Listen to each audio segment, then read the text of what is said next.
Welcome back to Gaming with Bigby. I am Bigby, and welcome back to World of Warships Wednesdays. This Wednesday we're going to do another ship review, a review of the Tier 4 Karlsruhe, the German light cruiser. And the Karlsruhe is a very interesting ship. First of all, it has a difficult to pronounce name, and for any of my German listeners, I do apologize for absolutely massacring your language. German is not a language I do well with, despite the fact that I do like your ships. The Karlsruhe is the Karlsruhe is a ship that faces off against other Tier 4 ships, such as the American Phoenix, which you see here, which is essentially the Omaha, but in a scaled-down form. It is essentially the beta version of the Omaha, if you want to think of it that way. For those of you who don't play American ships, it's got some torpedoes, it's got some guns, it's pretty good, but it's not nearly as good as the Omaha. It also faces off against, let's hit the right thing here, shall we? The Japanese Kuma, which, similar to the Phoenix, is an okay ship, but in many ways is really just a precursor to the next ship of the line. And it, again, is very typical of Japanese ships of its type. Very large, but very slow-turning guns. Moderate distance torpedoes that are moderately quick. But it's fairly comparable to the Karlsruhe. And once again I keep hitting the wrong thing. Unlike the Kolberg at Tier 3, the Karlsruhe is very much appropriately situated within its tier. It has 8 150mm guns, and you can see here, if we look at the artillery, we have 2 of them up front on the forecastle. We have 4 on each side, amidships, 4 amidships, 2 aft amidships. And then we have 2 that are aft, and this is what they call a super firing pair. That is to say that they are mounted one above the other rather than side by side, which is a more modern style. It's rather unfortunate that they didn't choose to do that. The front turrets, it would have been more effective. It also has torpedoes. These stock torpedoes have a very short 4-kilometer range, although they are fairly quick at 58 knots. The upgraded torpedoes have a 6-kilometer range and go slightly slower at 57 knots. You have 2 hulls available. The A hull, your stock hull, and then the upgraded hull, which has a few more hit points, but otherwise there's no difference between the two. If you look at them, it's got a little bit more maneuverability, a little bit more concealment, than the stock hull, but that's about it. You do also have an upgrade, 2 steps of gunfire control system. You got your stock system, which gives you a firing range of 10.6 kilometers, and the upgraded one, which gives you a firing range of 11.7 kilometers, which is actually a little bit on the range side for ships of this tier. 11.7 kilometers is a touch on the long side. Most of them top out at around 10 kilometers. In the American ships, you don't get over 10 kilometers until you get to the Omaha B hull, or the secondary upgrade for the Omaha, when you finally get up to 12 kilometers. So this gives you nearly that distance, a whole tier lower, which is very nice. Otherwise, the one thing about the torpedoes is, unlike the Phoenix, which gives you 4 torpedoes, this one only gives you 2. Not two waves of 2, but just straight up 2. You get 2 torpedoes, 1 shot. That's it. And then you gotta go around to the other side to get to shoot off the other 2 torpedoes. So they are not tremendously impressive, but they are there, and they do pack a punch. As you'll see in the replay that I'm going to be showing to you shortly. Propulsion is pretty good. It gives you a top speed of 27.5 knots, so it's very quick. However, if you look at the maneuverability, the rudder shift time is 6.8 seconds. Now, that is important because this maximum speed, if you look at the Kolberg, which you remember I reviewed last week, it's actually 0.5 knots faster than the Kolberg, but it has a much slower rudder shift time. As a matter of fact, if we go to the tech tree, we go over to the United States, because again, the German ships are closest compared to the United States. They have very much the same type of build ethic as American ships. If we look at the St. Louis, and okay, I guess I could have just gone down here to the St. Louis, could I have? If we look at the rudder shift time, it's 6.4 seconds for the St. Louis. Now, everybody knows the St. Louis is a pig when you drive it. It is slow to turn. It's like a miniature battleship. But if we go back to the Karlsruhe, come on, switch me back. There we go. Got to actually click it. It actually has a slower rudder shift time, despite being faster. Much, much faster, which means you do have to be very careful when sailing the ship. It's very quick, and it is not maneuverable. So it's very good for sailing very fast in straight lines. Not so good if you need to maneuver. You're going to have to back off on the throttle if you want to make a sharp turn.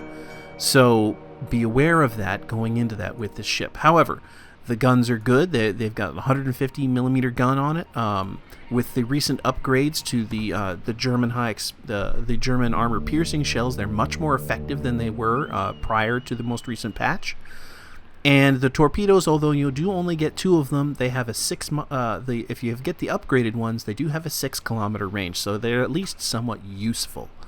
They're still pretty much a close-in, last resort weapon, but if you get stuck into a close-in knife fight with another cruiser or with a destroyer, you will be glad you have them.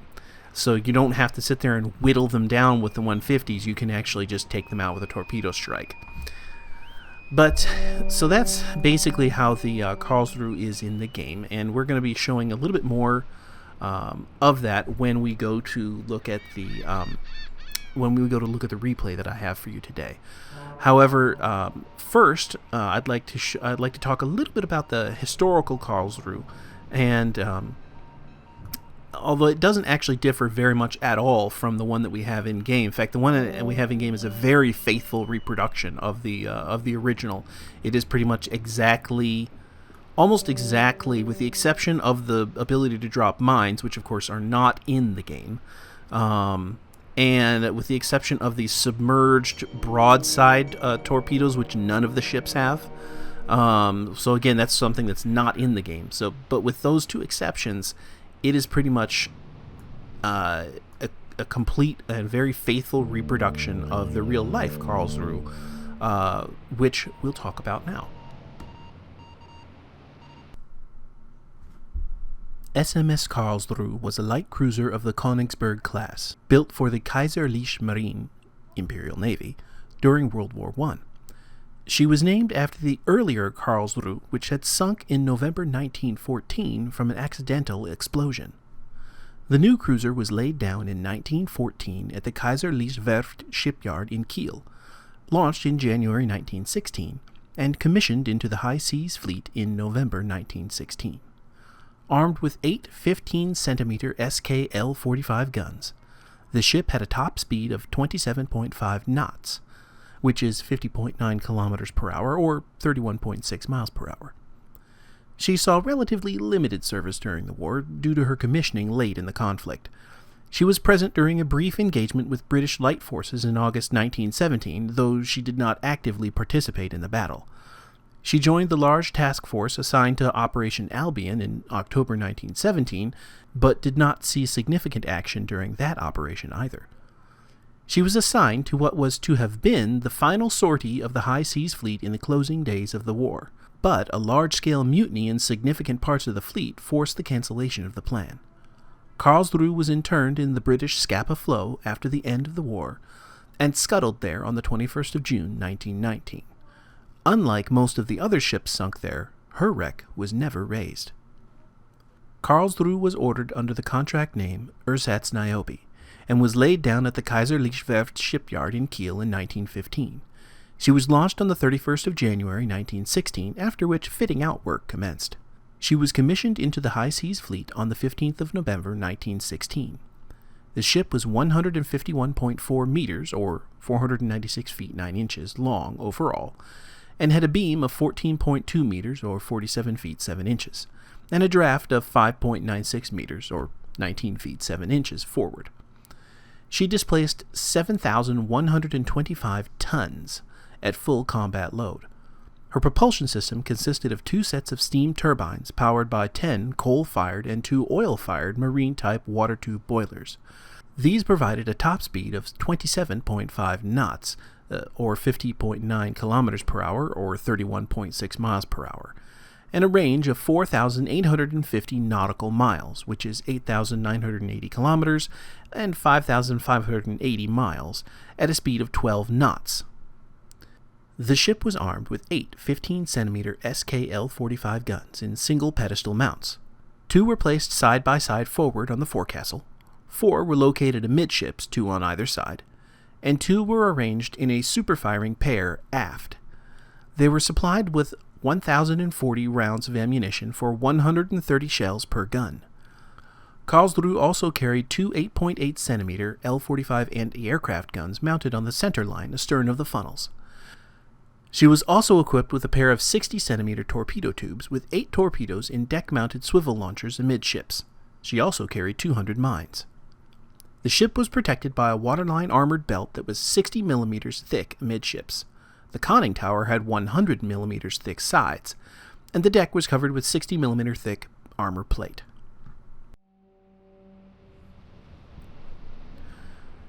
So that was the historical Karlsruhe. Certainly a very interesting ship. Had a rather unfortunately short and not tremendously exciting service career, which unfortunately was cut short due to the rash actions of Rear Admiral von Reuter when he scuttled it. But it still does exist today as a wreck in Scapa Flow, which is available for diving. So any of you who live in Great Britain, if you enjoy doing some diving, you do some diving down at Scapa Flow, you can actually go down and see the wreck. It's still there. I'm sure you're interested in seeing how this thing plays, so let's go ahead and go to the replay. And here we are on the domination match on New Dawn map. I'm in my Tier 4 Karlsruhe, along with several other members in a very Tier 4 game. And we see here I'm going to be starting roughly in the midpoint of this particular map.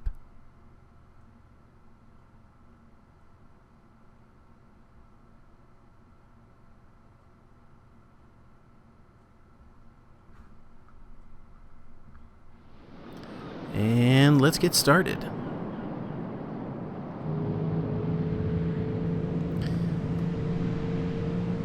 Now I'm doing something a little different this time. I'm actually, let's see. There we go. There's the free look. Using the free look option.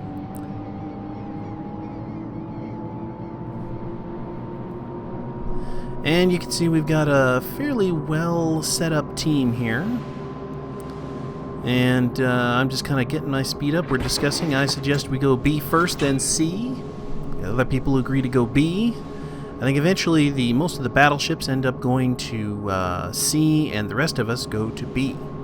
So here we are going to B, and Mr. Fire King is not watching where he's going, and I just put it into reverse, but yeah.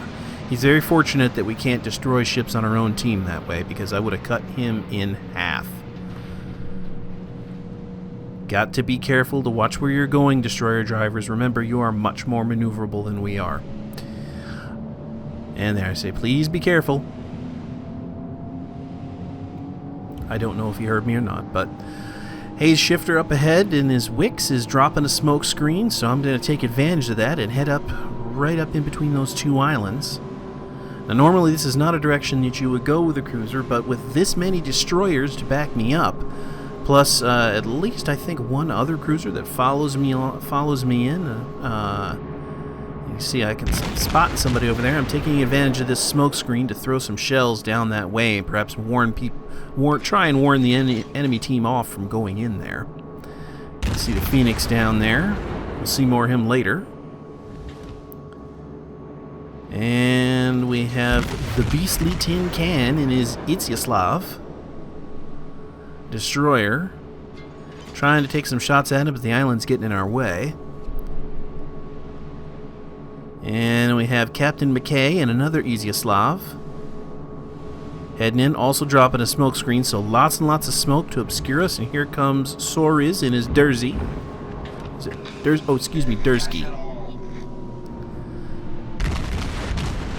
And we're going to go ahead and take some shots at this Ityaslav. See if we can't take out Mr. Tin Can here. Got the 150 mil HE loaded. Doing some good damage. Just gotta pop out of the zoomed in mode periodically to make sure that we don't have any torpedoes coming our way. And we're gonna throw a few more shots at him. I see that Wix over there. He looks like he's stalled, so we're just gonna go ahead and keep slamming him. Is he backing up? No. Somebody killed him. Not the brightest maneuver I've ever seen, and he's dead. And then we have G.J. Jakers in his Wix on the enemy team there. And I just go ahead and throw some torpedoes down there. I don't anticipate actually hitting him with them. But we're going to go ahead and shoot at him. Thankfully, he didn't shoot any torpedoes at me. He's shooting them at the enemy destroyer. Which is good for me because I'm got shots coming in at me from that Karlsruhe in the background and the Arkansas Beta and the Miyogi. And I'm about to find myself in a very, very, very hot seat, as it were. I'm not quite sure which direction I want to go. I start turning a little bit to the starboard here. And I see this Wix over here. And you can hear the shots coming in. There we go, they're splashing around me, and I see those torpedoes, so I hit the brakes, and I turn, because remember, very, very slow rudder shift time on this thing. It turns even worse than the St. Louis, and this guy in his Ityaslav is in the wrong place at the wrong time, and that guy in his Dursky, and I do take one hit, is in an even worse place at the worst time. And I forget to hit my repair, and I'm flooding and not realizing it. I just, the heat of the moment, and I do eventually realize it when I think that Kohlberg sets me on fire. Oh no, there we go. I realized what was happening. And I'm going to go ahead and throw a couple more torpedoes down in that direction. Try and get the Phoenix. We're going to keep shooting at that Phoenix, though. Just load them up with shells as much as we can. It is just... I am taking a beating from this Kohlberg, who, you'll notice, is not moving. He's just sitting there throwing shells at me. In the meantime, this Phoenix is maneuvering wildly, trying to avoid these torpedoes to no avail, I'm afraid. And I'm sitting here, I had slowed nearly to a stop in order to remain within the capture circle, and I realized that we've finished the capture, so I just go ahead and leave. Got a fire going, but there's nothing I can do about it. And this Kohlberg is just lighting me up with HE, but he's just sitting there, not moving. And the one nice thing about the torpedoes on this, on the Karlsruhe, is that they shoot very far forward.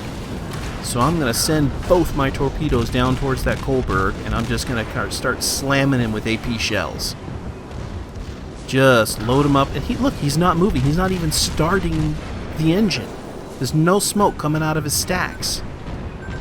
He's just sitting there.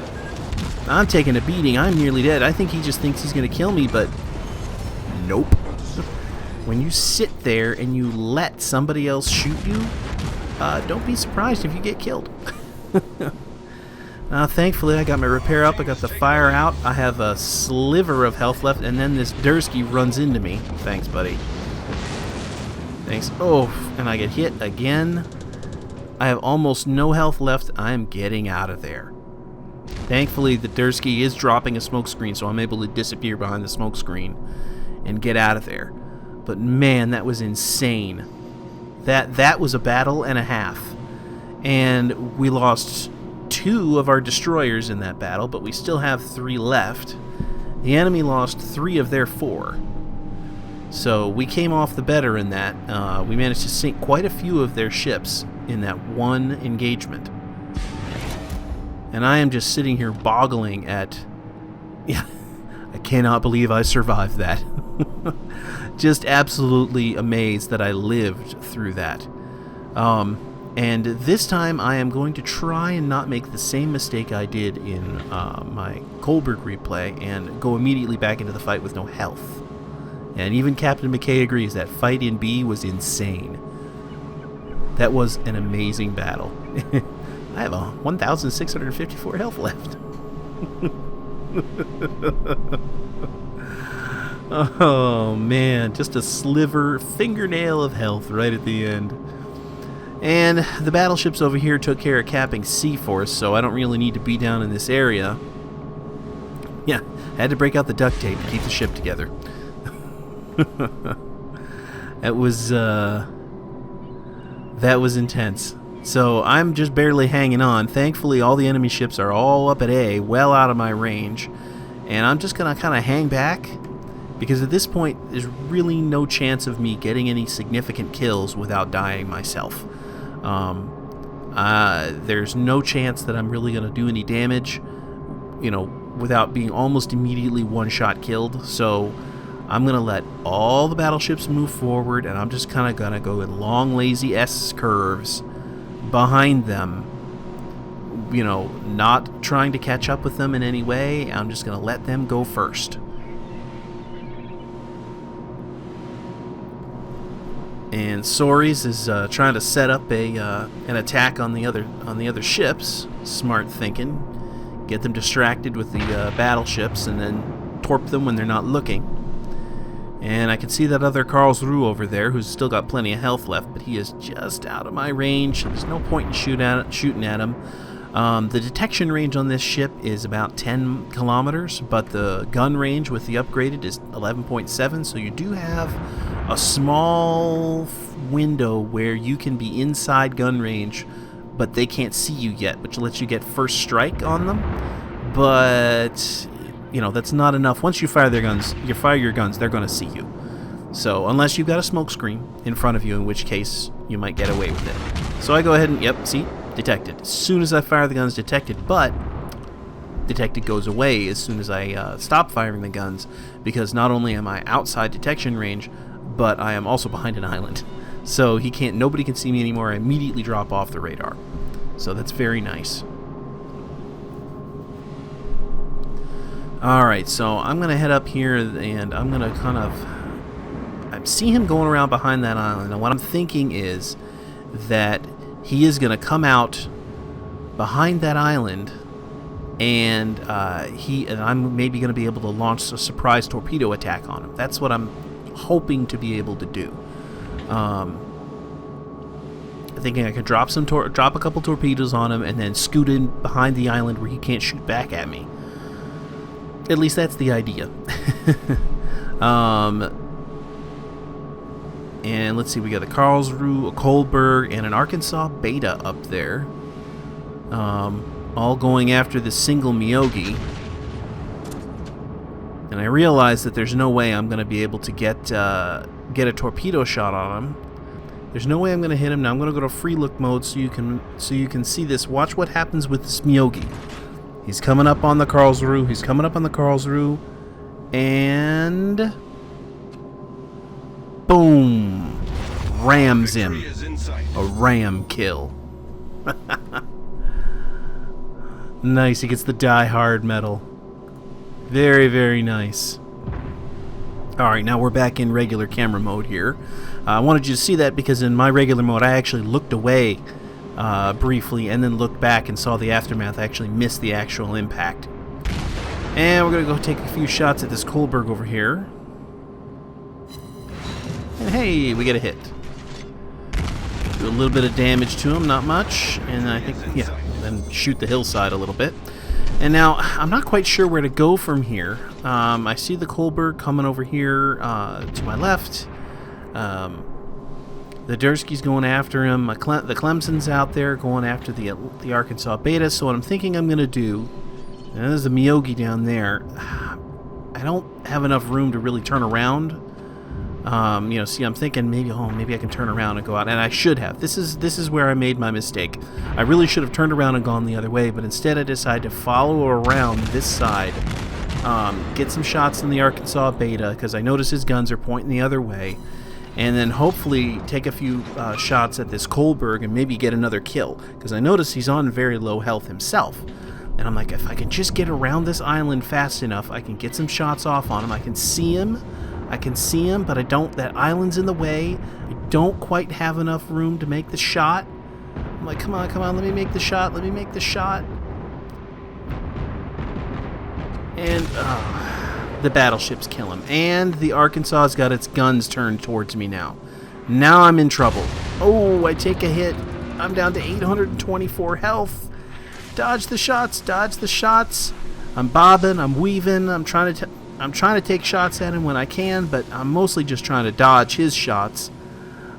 Oh, come on. Get a few shots off at him.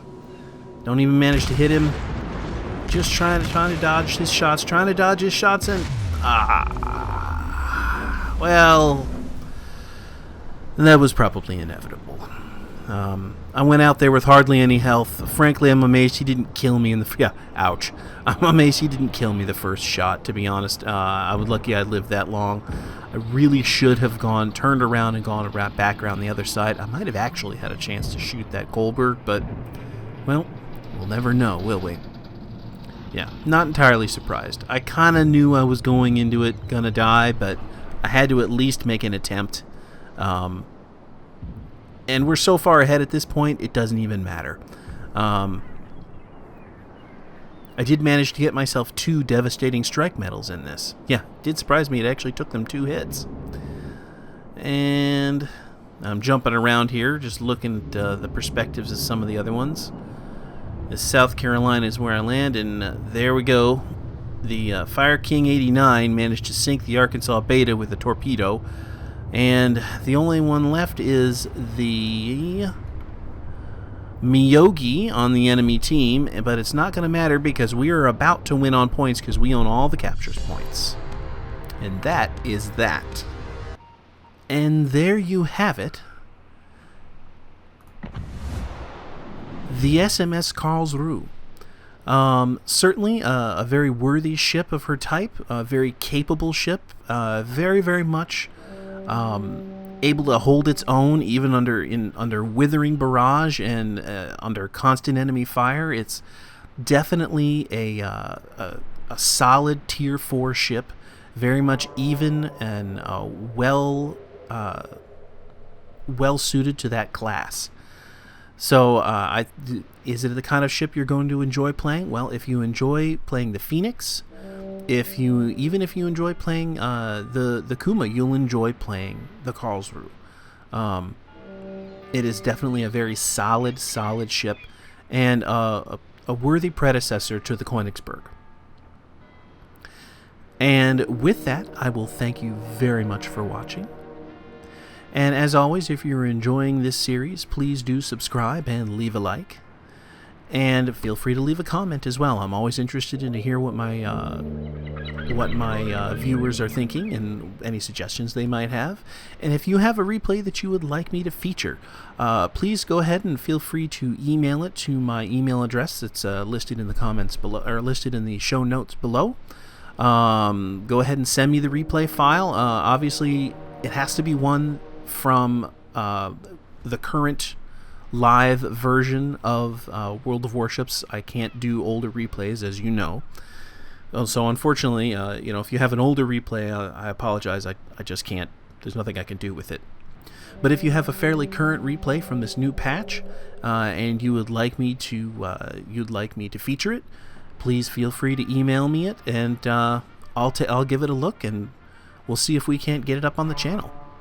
And I will see you in the next episode.